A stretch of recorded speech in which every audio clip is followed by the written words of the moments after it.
नमस्कार दोस्तों, कैसे हैं आप लोग? आज मैं डिस्कशन करने वाला हूँ 3 कंपनीज़ के बारे में, जो पिछले दिनों में आईपीओ में लिस्टिंग हुआ था। और इसके ऊपर मैंने डिटेल्स में भी वीडियो पे चर्चा किया और लास्ट डे में भी इसके ऊपर वीडियो बनाया। लास्ट डे मतलब जिस दिन इसका अप्लाई करने का लास्ट डे था, उस दिन भी मैं वीडियो बनाकर आपको शेयर किया और मैंने आपको बताया था कि मैं किस कंपनी के ऊपर इंटरेस्टेड हूँ। और जिस कंपनी के ऊपर इंटरेस्टेड था, वो अच्छा खासा लिस्टिंग में दिखाया। तो चलो आज उसी के बारे में चर्चा करूंगा और साथ ही साथ 2 और कंपनी के बारे में बताऊंगा, जो कल के दिन लास्ट डे था और उसका भी ग्रे मार्केट पे हम और लिस्टिंग गेन किस तरीके से हो सकते हैं, उसका भी जानकारी आपको मिल जाएगा। तो आपको एक नया कुछ सीखने को मिलेगा, तो वीडियो को लास्ट तक देखिएगा। सबसे पहले है मीशो। देखिए, मीशो के ऊपर बात करूं तो मीशो एक धमाका परफॉर्मेंस किया।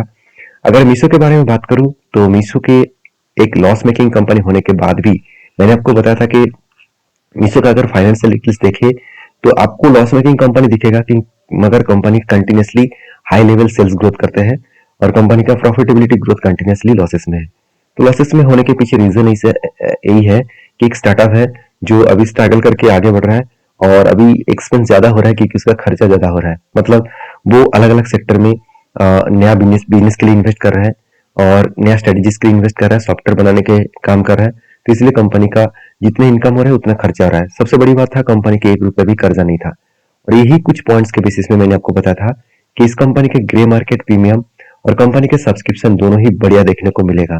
तो साथ ही साथ कंपनी का लिस्टिंग इन अच्छा होने का चांसेस है, क्योंकि आप खुद ही देख लीजिए, कंपनी का आईपीओ का प्राइस रखा गया था 111 रुपीज और आईपीओ लिस्टिंग हुआ, ओपनिंग हुआ 162 के आसपास और हाई क्या 170। तो करीबन करीबन एक दिन में 59% का जर्नी दिखाया। तो सॉरी, 53% के आसपास जर्नी दिखाया।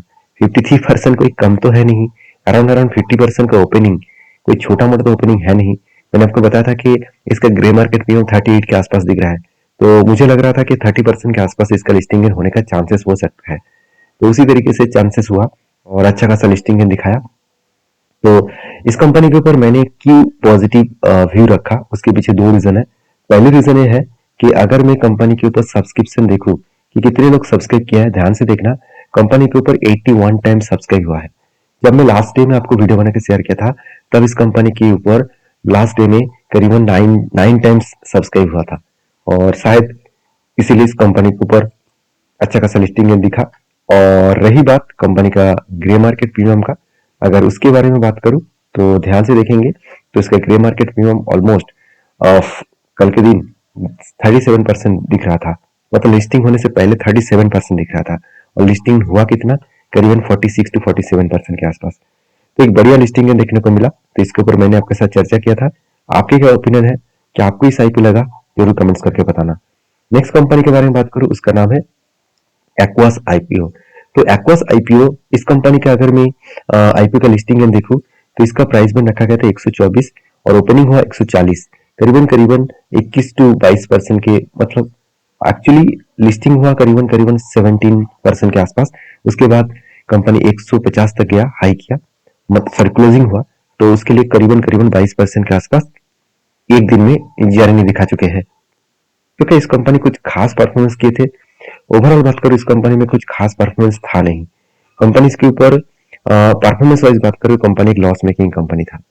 तो कंपनी में लॉस मेकिंग होने के बाद भी कंपनी के बिजनेस में इतना स्ट्रेन क्यों दिखा, क्योंकि 2 कारण की वजह से स्ट्रेन दिखा। मैं पहले ही बता चुका हूँ, ये कंपनी अच्छा हो बुरा हो, कंपनी के ऊपर अगर सब्सक्राइब ज्यादा हो गया, आप खुद ही देख लीजिए, सब्सक्राइब 100 टाइम्स हो गया सब्सक्राइब। तो ज्यादा सब्सक्राइब होने के कारण कंपनी के ऊपर ज्यादा लोग इंटरेस्टेड हो चुके थे और इसीलिए इस कंपनी का लिस्टिंग गेन भी अच्छा दिखे। इसका ग्रे मार्केट प्रीमियम अगर दिखे तो इसका ग्रे मार्केट प्रीमियम करीबन 19% था लास्ट डे में। तो लास्ट डे में इसका 19% था, उससे पहले 25% के आसपास था। तो 19% हो गया था, इसीलिए वो 17-18% के आसपास लिस्टिंग हुआ। फिर भी मैं कहूंगा एक अच्छा लिस्टिंग गेन है। अ, मैं इस कंपनी के ऊपर इंटरेस्टेड नहीं था क्योंकि लॉस मेकिंग कंपनी था। तो आपके क्या ओपिनियन है, जरूर कमेंट्स करके बताना। नेक्स्ट कंपनी के बारे में बात करूं, उस कंपनी का नाम है आप देख सकते हैं विद्या वायर्स लिमिटेड। तो विद्या वायर्स लिमिटेड, जो बेसिकली इस कंपनी में कुछ खास परफॉर्मेंस मुझे नहीं देखने को मिला था, शायद इसीलिए कंपनी के लिस्टिंग एंड जितना इसका ओपनिंग प्राइस था, क्लोजिंग प्राइस भी सेम टू सेम था। इसका मतलब जो प्राइस में रखा गया था उसी प्राइस में कंपनी ओपनिंग हुआ और अंत हो तक, मतलब मार्केट क्लोजिंग होने टाइम तक 2% के आसपास क्लोजिंग हुआ। क्योंकि इसका अगर मैं चार्ट आपके साथ शेयर कर दूं तो आप यहाँ पे देख सकते हैं इसका चार्ट जहाँ पे ओपनिंग हुआ उसके बाद एक लंबा जर्नी की, उसके बाद फिर से करेक्शन होकर वही लेवल में क्लोजिंग हुआ। उसके बाद एक्वास का चार्ट देखूं तो एक्वास एक अपट्रेंड मोमेंटम में क्लोजिंग हुआ। अगर मीशो का चार्ट देखूं तो मीशो एक फ्लैट मोमेंटम में है। इसका मतलब मीशो में कुछ खास जर्नी तो ऑलरेडी हो चुके हैं और नया कुछ जर्नी यहाँ पे नहीं हुआ। तो एक दिन में 50% का मीशो जर्नी दिखा दिया। तो ऐसा कौन सा कारण है जिस कारण की वजह से बेसिकली यहाँ पे ये जो विद्युत वायर्स कंपनी थे इस कंपनी के ऊपर लिस्टिंग अच्छा नहीं हुआ। क्योंकि देखिए इस कंपनी का अगर सब्सक्रिप्शन अगर देखूं तो कंपनी इसके ऊपर 28 टाइम्स, एक्चुअली आज तो 28 टाइम्स दिख रहा है, इसका लास्ट डे में मतलब 5 टाइम्स के भी नीचे था इसका लिस्ट, मतलब टोटल सब्सक्राइब। तो सब्सक्राइब कम हुआ था इसलिए लिस्टिंग गेन कम हुआ। और इसके ऊपर ग्रे मार्केट प्रीमियम के बारे में बात करूं तो उससे ग्रे मार्केट प्रीमियम भी कुछ खास नहीं था, अराउंड पहले से ही 5-6% के आसपास था। तो एक वीकनेस भाव तो पहले पहले से था। तो इस कंपनी के ऊपर भी मेरा कोई इंटरेस्ट नहीं था, तो मैं पहले ही आपको वीडियो बना के शेयर किया था। तो देखिए मेरा इंटरेस्ट नहीं था इसका मतलब ये नहीं कि आप भी मेरे बात सुनकर काम करें। मेरे कहने का मतलब है आप चीजों को समझें, किस तरीके से एनालिसिस किया जाता है, किस तरीके से चीजों को समझा जाता है। तो और दो कंपनी आने वाले हैं, चलो उसके बारे में चर्चा कर लेते हैं, जिसका लास्ट डे में मतलब अप्लाई करने का लास्ट डे कल खत्म हो चुके हैं और लिस्टिंग जल्द से जल्द आपको दिखेगा। तो एक कंपनी है आप देख सकते हैं वाकफिट। तो मतलब सॉरी वाकफिट जो है वो बेसिकली एक छोटा सा कंपनी है। इस कंपनी का प्राइस बैंड रखा गया है 185 से लेकर 195। इस कंपनी के ऊपर अगर मैं फाइनेंशियल डिटेल्स में आपके साथ चर्चा करूं तो फाइनेंशियल डिटेल्स में आपको पॉजिटिविटी तो नहीं दिखेगा, लॉस मेकिंग कंपनी दिखेगा। तो क्या फिर भी इस कंपनी का अच्छा खासा परफॉर्मेंस कर सकते हैं? चलो एक बार मैं इसका सब्सक्रिप्शन दिखा देता हूँ। अगर सब्सक्रिप्शन देखो तो 2 टाइम सब्सक्राइब हुआ है, तो इसका मतलब इस कंपनी के ऊपर मेरा कोई इंटरेस्ट नहीं रहेगा, क्योंकि मैं एटलीस्ट 8 टू 9 टाइम्स अगर लास्ट डे में सब्सक्राइब हुआ है तो उस कंपनी के ऊपर फोकस रखता हूँ।